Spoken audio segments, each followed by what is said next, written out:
Gonna wear the same thing. I'm so glad I changed. Yesterday, but for some reason they didn't show up today. You know. I'm like, what is Mine's a lot bigger than. Yeah. Luckily, she and I talked. Not too many people can get into that. She's got the figure for it. Man. It's like a size 1. Okay, latex. everyone can and go it's got up. armor all on it, so if it Okay. oh, that's cool. I have a necklace I'm not going to go back to since I'm here today. I'll just go by and get it. I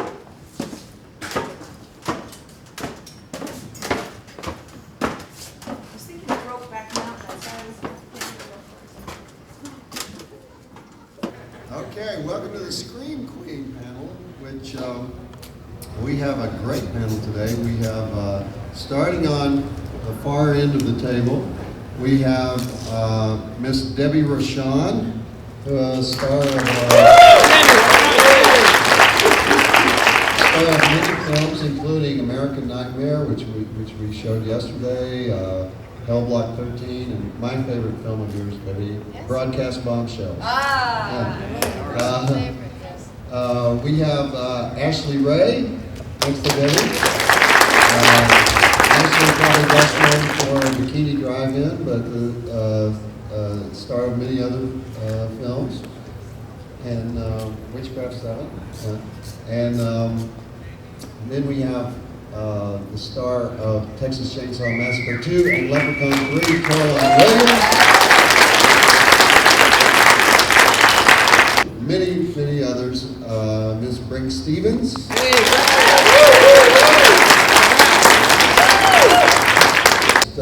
Heidi Martinuzzi, who was originally a horror film journalist, who started appearing in horror films herself and has made many films in the past couple of years and runs a pretty scary website. Heidi Martinuzzi.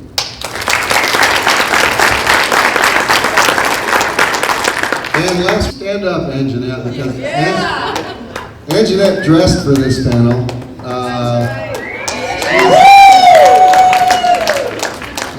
Anjanette Clewis, who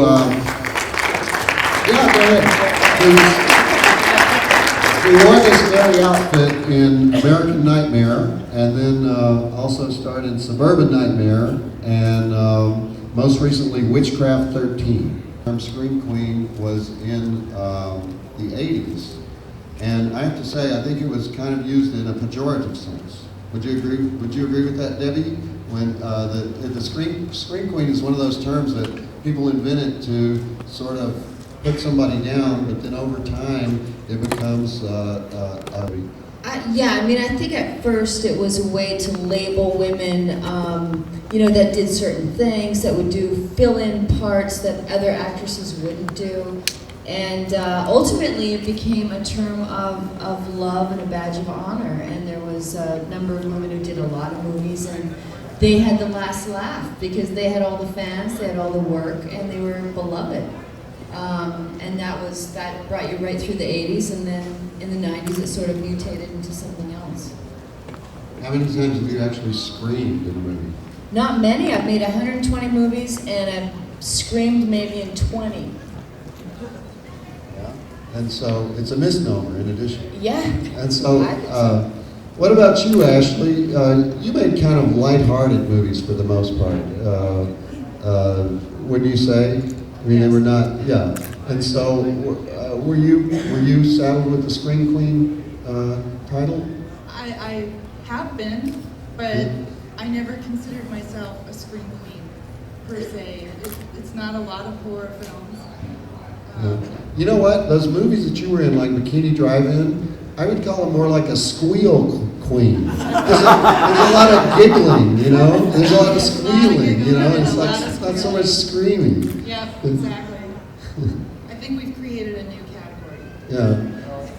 Okay. Now, Caroline, you were only in a couple of horror films. Most of your career has been you've worked in all genres, but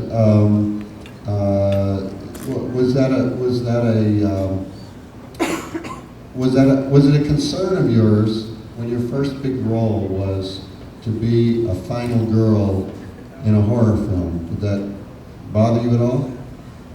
Not at the time, because I was in Texas, I was eager to progress, there was a lead, I was on screen the whole time. It was a pretty athletic role, and it was going to be in wide release. And the whole idea for me was, and the whole idea that Hollywood generally has is it a hit? Did it make a lot of money? Was it number one for 2 or 3 weeks in a row?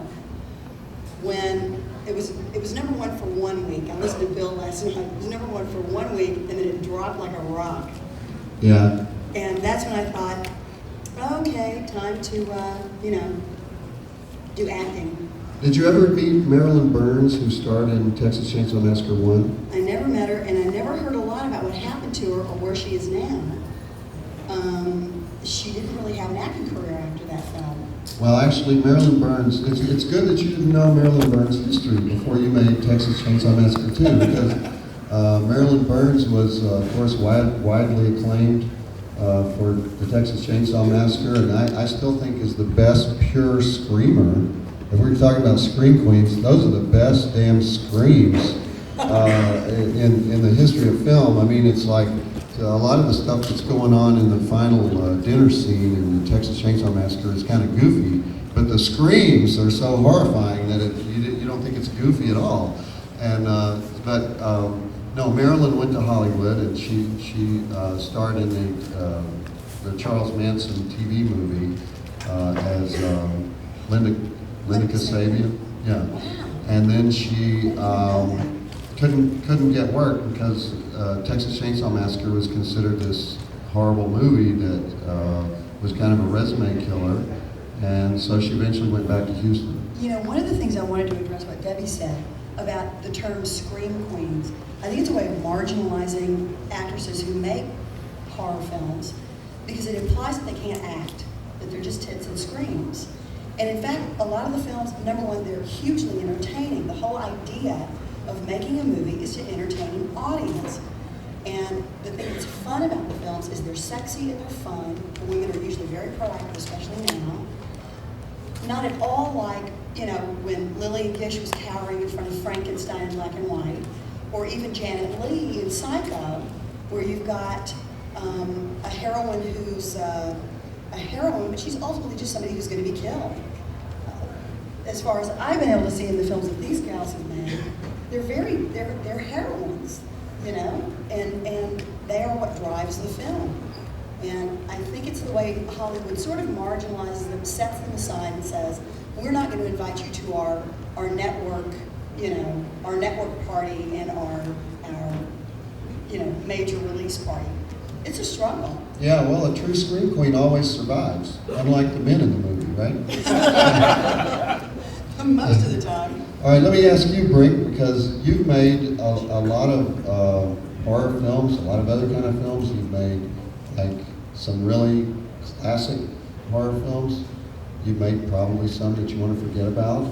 And so you've had the full range of experiences. You were one of the, I have heard the term Scream Queen attached to you. When did you first get that label?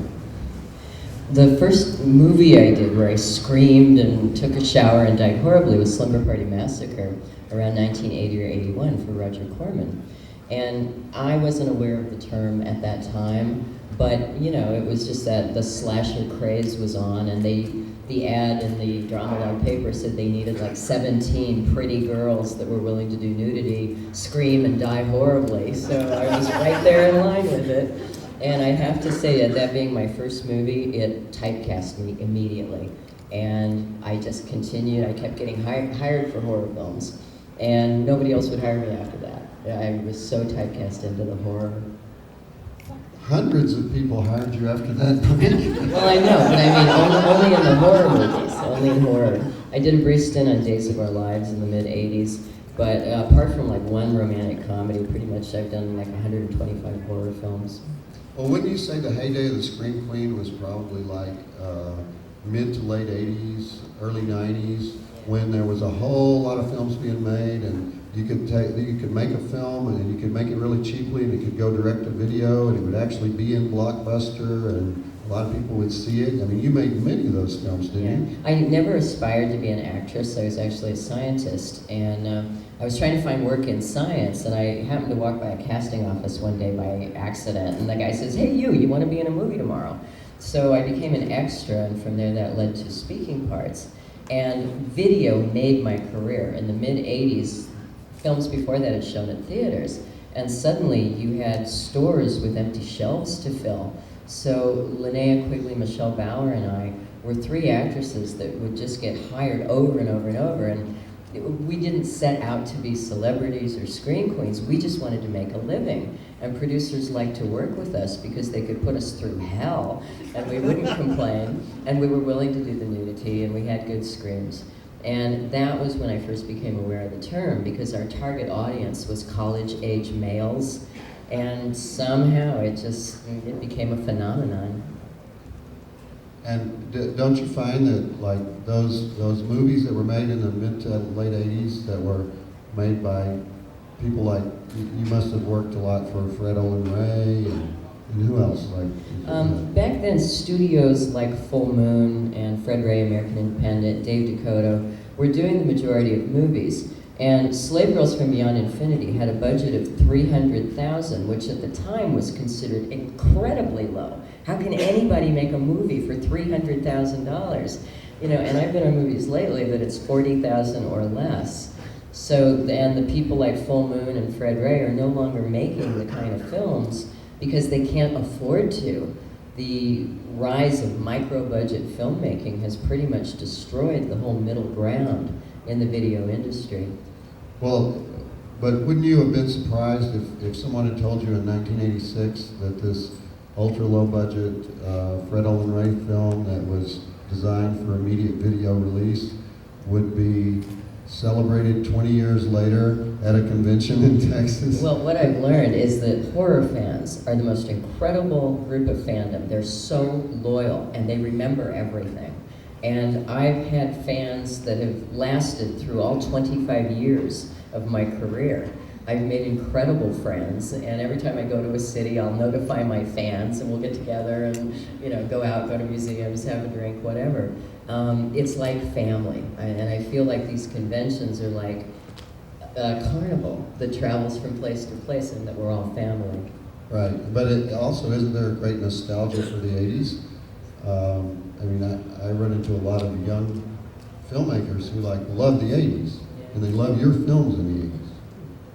You don't meet these guys, huh? Yeah. Well, no. I mean, I think maybe the stories were better back then. Maybe it was a little more innocent.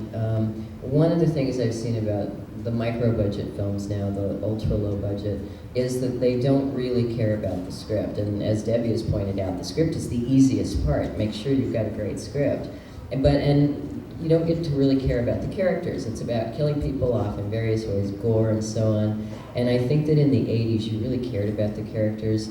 And before that, remember that horror stars like Lugosi, Karloff, and so on, and then you had Jason and all that, the males, were all under masks.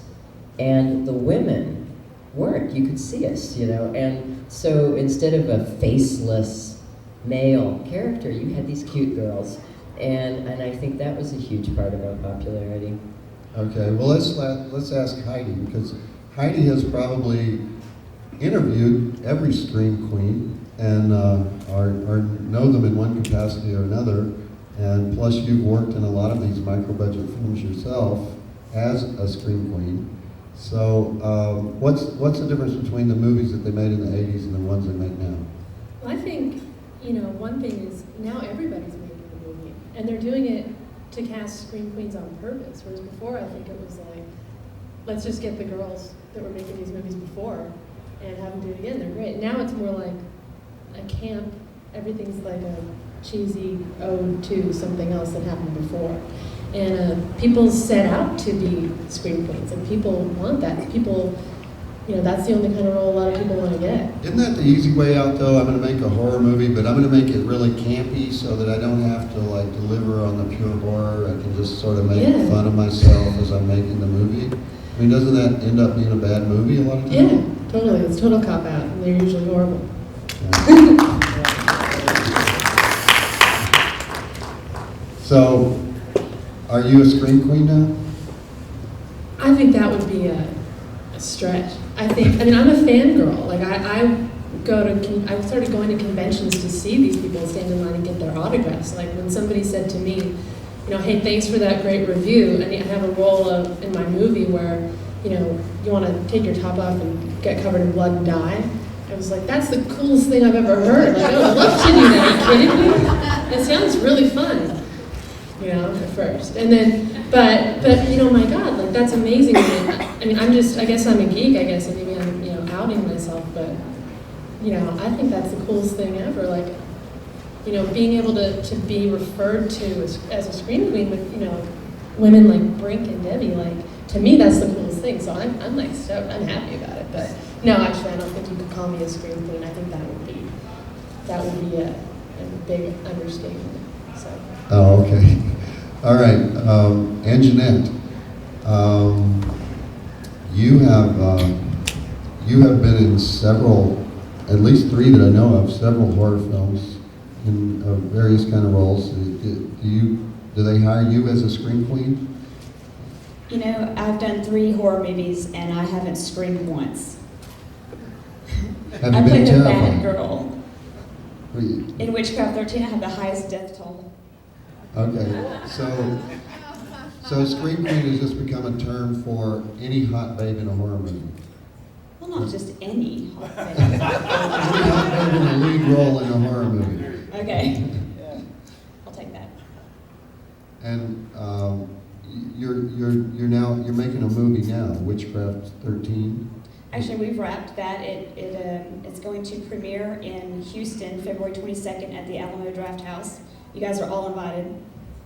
And it does get released this summer. What's more fun, to be the one that kills everybody or to be the one Absolutely. that's chased by the killer? Absolutely, to be the killer.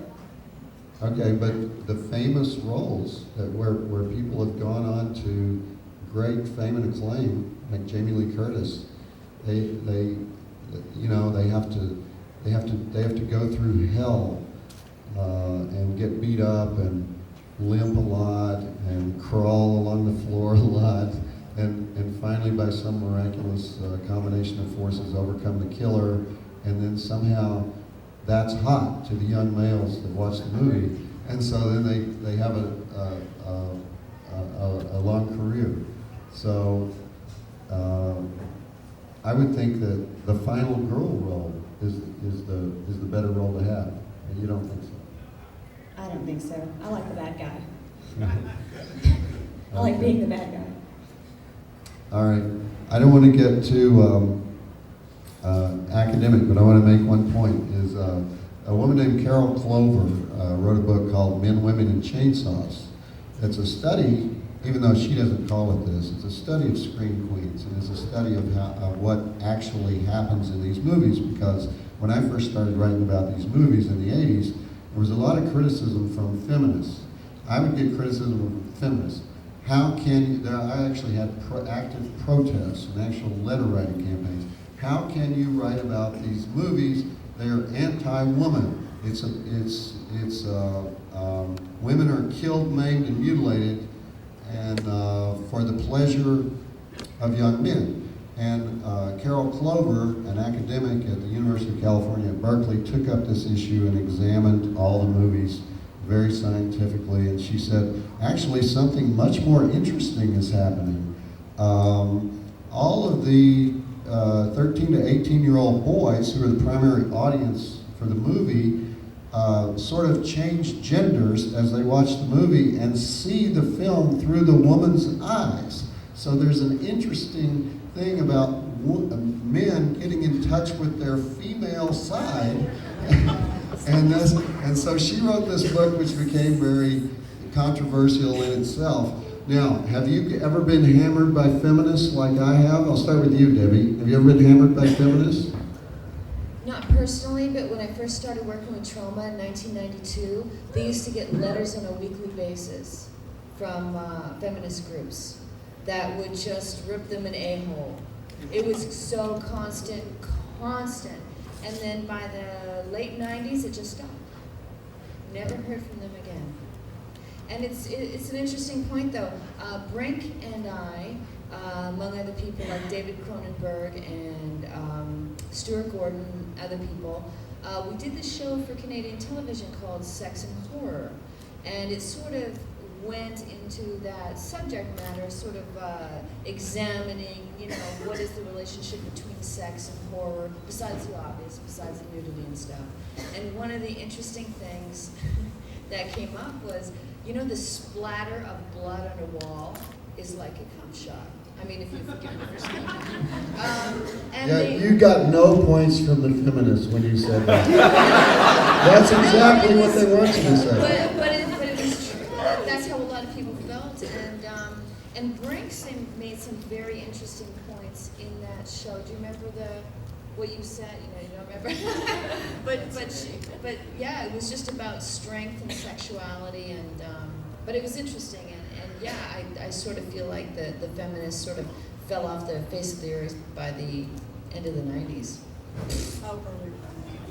Well, 93 exactly. One interesting thing to me, and I should ask you about this, Caroline, because your character, unlike a lot of characters in horror, I'm talking about your character in Chainsaw 2, unlike a lot of female characters in horror films who are what they call the final girl, yours is very athletic. Usually, and you even have an athletic name, Stretch. You know, kind of a gender confused, you know, could be male, could be female, athletic name, tomboyish. You know, Right. and a lot of times they play up the femininity of the character so that when she does overcome the monster, it'll be all that more impressive. So I just wondered, what did you train for this? Did you want to look like really lithe and lean and toned and physical for the role, so it would be more impressive for the 20 heroine? years ago, I was long and lean and lithe and toned. I think there's not such a big difference for me. I find horror films just fulfill a very basic mythological archetype: women in peril, men who try to rescue them or want to rescue them. I think the reason young boys love these movies, these are beautiful, sexually desirable women. They want them, they want to love them, they want to have sex with them, they're in danger, they could be killed, and the fantasy of these young boys is, in their own minds, while they watch these movies, they want to save these girls and then possess them themselves. You know, they're goddess women, sometimes they're goddess warriors, sometimes they take matters into their own hands and turn the tables on their attackers, but I think it's a very basic good versus evil kind of thing. I think the whole feminist movement just became such a powerful pain in the ass. And they wanted to take the fun out of sex, and they wanted to feminize men and masculinize women. And the thing about Scream Queens is they are very sexual creatures by design. You know, that's what the story's like. Stretch, I think, was like that 80s-ization. I think it was intentional that she be not as sexual, sort of an all-American type girl, and reflected that career-driven thing, you know, the career-driven kind of gal. Because the only sexual situation that she's in the entire movie is with this, you know, clearly, you know, disabled person in his song. Yeah. That's about as close as it gets. Well, let's ask Brinke as well, because Brinke, you were always kind of a purring sex kitten type in a lot of your movies. I mean, I remember you purring a lot in your movies. Did I really? You were like a softer heroine when you would overcome your opposer. Would you agree with that? Well, I started out playing victims, like in Slumber Party Massacre, and it always drove me crazy in the old movies where the good guy and the bad guy are fighting, or the monster, and the woman is like, you know, and she's not even helping. I'm like, for God's sakes, pick up a 2x4, you know, club it in. What's wrong with you?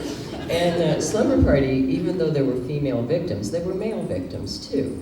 And it was considered by some to be the first feminist slasher film because it was directed by a woman, Amy Jones, and written by Rita Mae Brown, who's a noted feminist writer. And the heroes in the end, the ones that best the bad guy, were the women. So, you know, and I came from science, and the year that I went into science in the late 70s, it was the second year that Scripps Institute of Oceanography had accepted female PhD students. Because they always thought, oh, you know, the girls that come, they're just there to snag a husband. And so it was only the second year that they had accepted female grad students. And so I was coming from a very strong place. And as Fred Olin Rhey says, there's better things to do with women than kill them. So I did start out as victims in my career, but then producers found that I could do this Jekyll and Hyde switch. So halfway through a movie, I would get possessed by demons, or I'd go insane, or I'd turn into a vampire, and I'd finish the film as the monster. And I'm working on a film right now in July, actually. I'm studying the script. It's called Llorona. It's a Spanish mythology, and I'm the monster. I have to be the female monster. So I'm very excited about that, to kind of change that around. Let me ask, if you're a pretty girl in a horror film, do you end up with a lot of casting couch stories? Surprisingly enough, I didn't. I think they saw my films and they were afraid of me. Yeah. Anybody have any good casting couch stories? Those are always good. I do. But they all turned me down, so they didn't. You know what's funny is one time I did a panel with the Hammer Girls, the girls that started the Hammer films, and we had the really young Hammer Girls, and we had the older Hammer Girls from the vintage Hammer. And I said, did anybody ever, you know, come on to you to get one of these roles? Because frequently the producer at Hammer was hiring the girls for the roles. And all the young girls said, oh no, never anything like that. And then the 76-year-old Hazel Court said, what planet did you girls come from? And she told one casting couch story after another for the rest of the panel. That's the book I'd want to read. All right, are there any questions from the audience for the panel? I know, yes, back in the back. This one is kind of a two-part question. You described the survivors, the female survivors of horror movies as having possessed male characteristics. I wanted to ask what those characteristics were, and if survival is male concentration. Okay, the question is the little comment I made about a lot of heroines of horror movies having male characteristics. What are they? I mean, well, frequently they have a male name. Like her name was Strip. They have a name that can go either way. Frequently, you have a group of girls in a movie who are very sexual, and the least sexual, the most virginal, the most will be the survivor. And so, and there's a list. You get the Carol Clover book, there's like a long list of how they sort of, they make the girl closer to a male sensibility, and it makes it easier for the guys to identify with the girl's plight. So, I don't know, did anybody else have something to say about that? Debbie and I had done a panel one time, and we were talking about horror movies and how they're really action films for us. Because we're running, jumping, screaming, dealing with weapons, with blood, which is a dangerous condition. And so we're really female action stars in a lot of these films. Yes. Another question? Saw somebody over here. Yes. Y'all do a lot of running, screaming, crawling around, like you said. Have you ever actually gotten hurt on the set? Okay, Debbie, I think we'll go straight to you on this one, because the question is, have you never been hurt. What? Have you ever actually been hurt because of all the physical action that you have to do on Yes, this stuff? because of the because of the burgeoning DV market, which is a wonderful thing. There's a lot of talented people out there, but because people are not going to film school anymore for the most part, they're just picking up a camera and shooting locally, which is fine if they're working with their friends. But once they start hiring professionals, what they don't realize is that they need to get insurance, which is what professional filmmakers get. You don't have to be union, but you must get insurance. I did a movie in Tennessee where I was to take a knife and stab with all my might down at a fake dead body. The knife that they created was very fake looking, so they asked me to step out. They switched the prop. They said, okay, running out of time, you've done it 5 times, just do it again. We switched the prop. So I pick up the prop, stab the body, and there was no guard between the handle and the knife, and it was a real machete knife. So with all my might, slam went down, and the knife went through all of my fingers on my right hand and cut them off. And I had 2 operations. See? And luckily I could use it. I can't hold them up straight. It ruined 2 years of my life plus. So that's just one of many, many, many stories. People get hurt. I know Briggs been hurt on sets. Everybody that I know has had something on some level. And it's just, there's nothing wrong with people picking up cameras and making movies, but you do not bring in people or professional actors or people from the college, college actors, unless you're prepared to take care of them. It's extremely important. It's a really serious, serious thing and a really horrible thing. What about you, Anjanette? I know you've had an experience as well. I did. My last film that I worked on was Witchcraft 13, where I play an evil witch. And the thing about these witches is when they get angry, their eyes turn. You can tell that they're fixing to really do some damage. And so we were wearing these special effects contacts to change the color of our eyes. And the last day of shooting, we were filming on location in a cave, and it was 8.5 stories underground. We had very little oxygen, we found, and my eyes weren't able to breathe wearing the contacts. So after wearing them for 6 hours, we finally come back up. I'm covered in blood because I get shot in the cave, and I'm sticky, and I couldn't hardly see. It was like looking through a fog. I thought, okay, it was misty in the cave. That's all it is, We get up front and we take our contacts out and put our glasses on, and that fog was still there, and my eyes were on fire. And like we're out in a cave in the middle of nowhere. Ambulance had to come, flush my eyes out. I had to go to the hospital in San Antonio, was the closest hospital, and I've never been in so much pain ever. The director of our movie, Mel House, lives in Houston, and I live in Dallas, and we're in San Antonio. He had to drive me home the next day, and his wife had to follow him in my car all the way back to Dallas, and then all the way back to Houston after that. I feel so bad for them that they had to do that, but it was crazy. It was an unforeseen thing, contacts that any one of us would have bought for Halloween or something like that, just crazy effect stuff, and still recovering from that. Yeah. Well, the good thing about when directors always want to get like the coolest effect they can get, that's the closest to reality they can get. And so sometimes there are some of them that are a little bit crazy and go a little bit over the line. These two examples are not. These 2 examples are mistakes, basically. Even though that's a horrible, unforgivable mistake that they made. But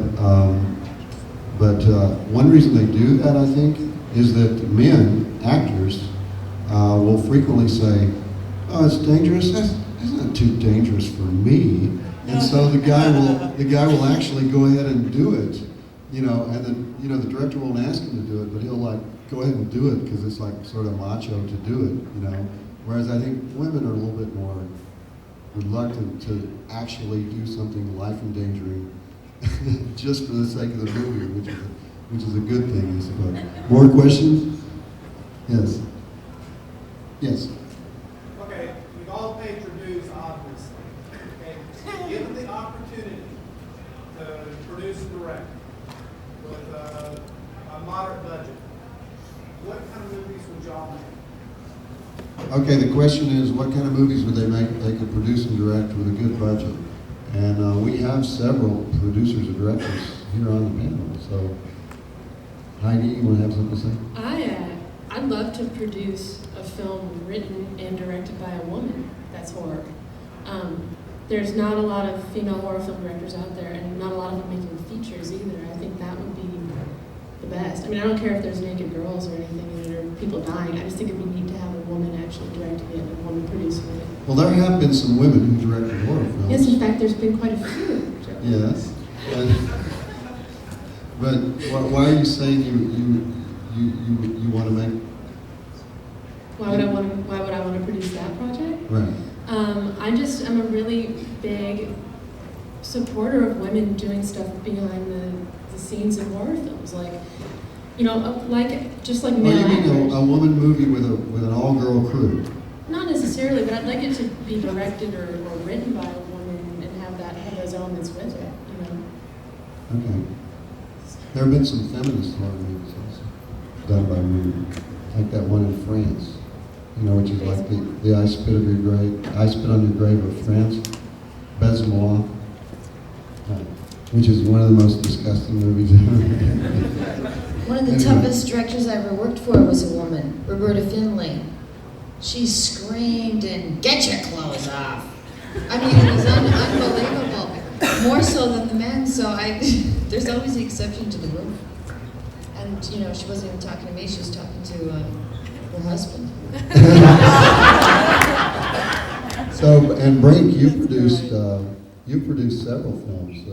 What kind of film would you make? I'm actually producing one right now called Death Artist, and it's a mockumentary about a fake serial killer from the 1990s called Richard Clayton Dean. And we're interviewing all of our friends. Heidi's going to be in it as a surviving victim. And our friends are playing actual characters, you know, that supposedly knew Richard Clayton Dean. So it's really coming along well. I'm very excited. And I've done a lot of writing. I wrote the screenplay for Teenage Exorcist. Debbie and I and Linnea Quigley wrote a book recently called Attack of the Bee Queens. I cover the 1980s. And just want to keep going in the producing thing. I'm writing a script right now called Blue Ice, which is an ecological terrorism film. It's drawn from my science background, and I don't necessarily want to direct it, but I certainly want to be involved in the production of it. Okay, any more questions? Yes. Joe Bob, wouldn't you say that the term Scream Queen actually was first originated by Forrest Ackerman? Was Scream Queen first originated by Forrest Ackerman of Famous Monsters of Filmland? I don't know if that's the case. The first. I seem to recall seeing that phrase in magazines. Back how long ago? In the 60s? Okay, I never saw the term until the term Scream Queen until the early 80s. But if Forrest Ackerman was using it, that would explain how it got into the trade and how various journalists were using it. It's always difficult to figure out who said something first. Like I tried to trace the origin of the term politically correct once, and it's really hard to figure out which person used it the first time. But that would make sense that Forrest Ackerman was writing about Scream Queens since I think he's seen every horror movie since 1922, and so he may have used it for Fay Rhey. Who knows? You know. And of course, the Scream Queen was nothing new. It's basically, as Caroline said, it's the damsel in distress or the woman in peril, or that's that idea, whether that's a strong woman or a weak woman, or that idea is like a universal mythological idea. I don't know. When did you guys first hear Scream Queen? Always? Your whole life? Okay. Anything else? Yes. Real fast, what are y'all's favorite horror movies? Favorite horror movies. Let's start with Debbie. That's an impossible question to answer. You have to answer. The Shining. Okay, The Shining. Which Shining? There's original, two. the only ones. There's two. Stanley Kubrick Shining. Okay. Ashlie. I have to take two, The Birds and The Exorcist. The Birds, outstanding, and The Exorcist. My favorite is The Omen. Omen. I like the Evil Dead movies.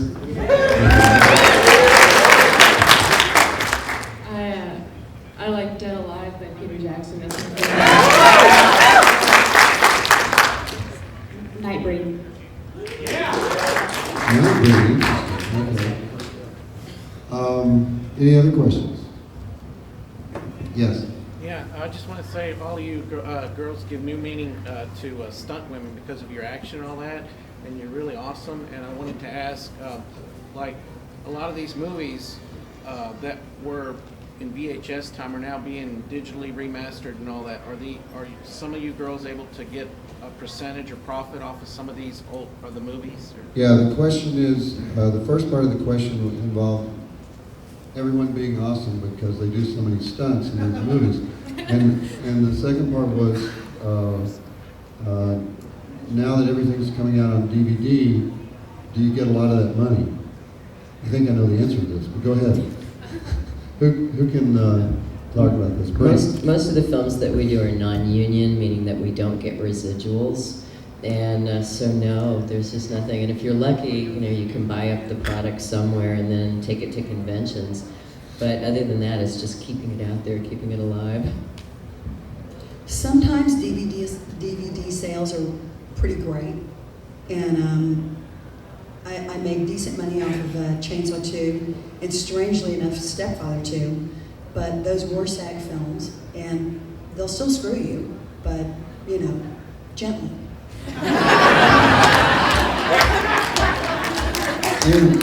In general, all the Hollywood unions say they're being screwed on the DVD numbers.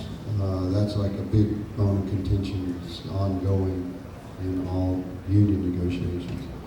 All right, anybody else? Have any questions? Yes. For those of you who might have gotten typecast, good guy, bad guy, good girl, bad girl, good evil, would you be willing to go the other way, or are you interested in going the other way? I know Anjanette's answer on this one, but that got me interested in everyone else when she said that. I have a great answer for that. I've been trying to do television and standard films and studio pictures, and it's really hard, and I've put together a great demo reel. I've got some terrific work, but I haven't made a movie probably 4 years. I haven't guest starred on a television show, and these are guest starring roles. When I walk in to read, I'm sitting with Karen Allen from the Indiana Jones movies. I'm sitting with Donna Mills. I'm sitting with Deborah Fiorentino. I'm sitting with well-established names who will show up and audition, and they will work for scale. So if you people want me back, Miss Screamer, I'll scream my fucking ass off.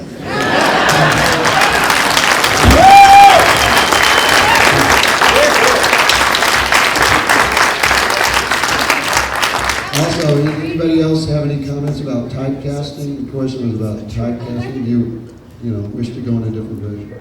I have absolutely no professional acting training at all, and I think it would probably take a lot of effort to try to learn how to be a real actress, and I'd rather just take my top off and die. I think I'm good at it. I know I've done it before, so I think I'm going to stick with that for as long as I keep getting to those roles. Yes. You probably are already a real actress. You just don't know it. Yes. Yeah. Have you seen Slaughter Party? You know what? Go to Trauma Booth. Go get Slaughter Party. You'll see what I mean. Listen, I'm going to fight with you about this. The truth of the matter is, acting is just being who you are. Dogs and 4-year-old children do it. This is not a challenge. I'm a topless bitch covered in blood. You do it beautifully. I'm really good at it. That's important. The thing about typecasting is, I think the people that make the most money are the people who are typecast. I mean, every movie star is a typecast.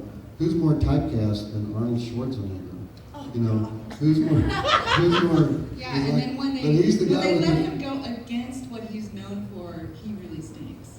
Yeah, but he's the guy with the $20 million. It's like everyone else saying, I don't want to be typecast. Well, sometimes it's a good thing to be typecast. So, anybody else have questions for the panel? Yes. What would your advice be for any aspiring Scream Queens or little girls out there? Advice for aspiring Scream Queens. Is there such a thing? Okay. I think, a good way to get in people's movies is just meet some filmmakers, meet lots of independent filmmakers, and then you know, they're going to need people to be in their films who are willing to not get paid and willing to do whatever it takes and work horrible hours. But if you like horror, you'll have a really good time doing it. And you can accumulate more and more and more films, and the more you do, the more people will say, oh, you should use her, she's great. And eventually, before you know it, you'll be on a panel. Can I say one thing about that, Heidi, before we move on? Is like when I do seminars with the independent filmmakers themselves, who tend to be young guys who are like trying to figure out how to make their films, I always tell them, don't cast the first hot babe that comes along. I said, go to the actual acting department of the local college and get the best actresses, you know. And so now you're saying the opposite. It's like, be around when the guys are meeting. And so anyway, that's funny. If they don't know what you just said, then they'll hire the first hot girl. So for a lot of girls. I think the best advice is to study.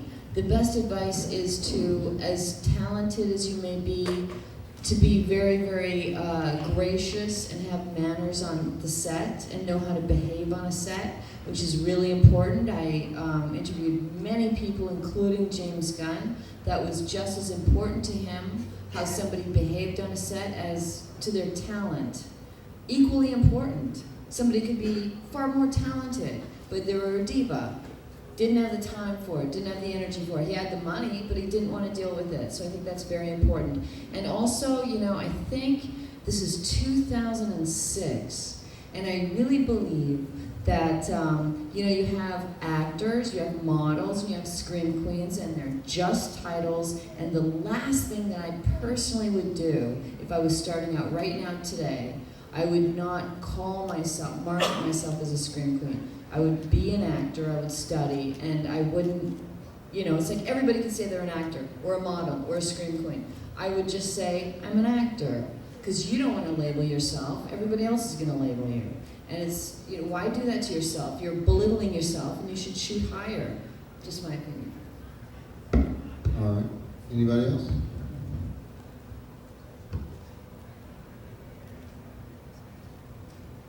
All right. I think that's the conclusion of our panel. Now we have a special presentation before we go, and the actual presentation is going to be made by Chester Moore, not to be confused with Chesty Morgan. Chester Moore is the lead singer with Freak 13, and he will now make the official presentation. Very intriguing panel, you know. Scream Queens a term, there's so many, you know, ways to look at this. And when we were writing our CD Drive-In Massacre, which all the songs were based on horror movies, I'm like, you know, there's a lot I could write a song about Jamie Lee Curtis, I could write a song about Rhey, and I said, I want to write a song about one specific Scream Queen, quote, Scream Queen, that kind of embodies the whole deal. So there was one choice, and that was Brinke Stevens. And I gotta be perfectly honest with you, Brinke. When I was a kid and first saw Summer Party Massacre, I was more interested in the physical side of Brinke Stevens.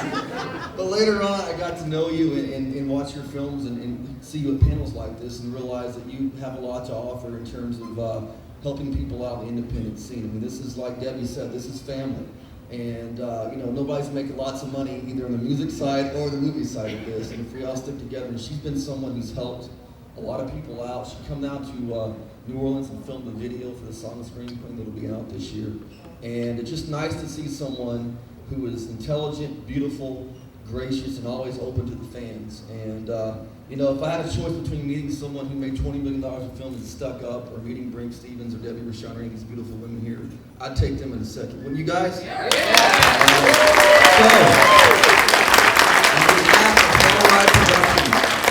Texas Frightmare Weekend of Freak 13. We're going to give Brinke Stevens the Queen of Scream Lifetime Achievement Award.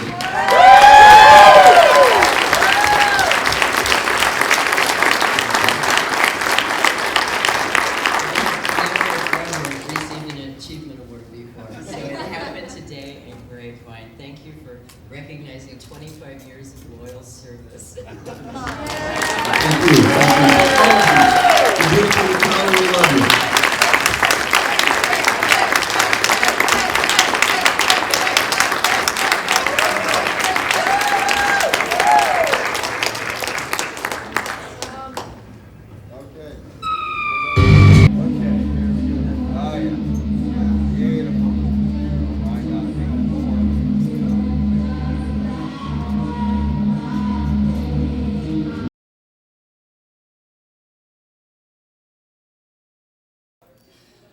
We should have a screaming contest. There he is.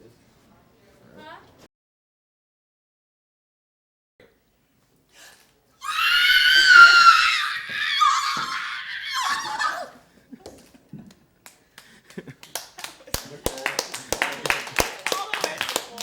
That's awesome. Okay.